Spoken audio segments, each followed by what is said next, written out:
Lidhur me këto punësime, Betimi për Drejtësi ka tentuar të zhvillojë intervistë me kryeshefin e ndërmarrjes ekoregjioni Burim Shala.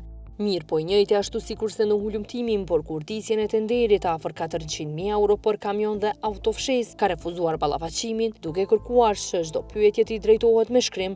Dërsa gjatë tentimit për intervistë me telefon, Shala ka mohuar se të njëjtit kanë punuar si shofer, ani se vetë ata e pranojnë. Të këtë argumentojnë faturat e naftës dhe flet peshimet në deponi. Përkundër kësaj, ai akuzon gazetaren se po flet të pavërteta.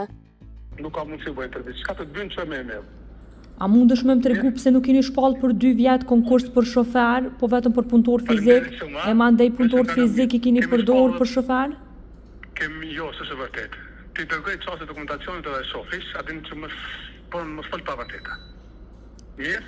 A kanë punu ata shofer, sepse në intervistat që kemi zhvilluar me ta, po edhe në dokumentet më herët që na keni dërguar rezulton që kanë punu shofer.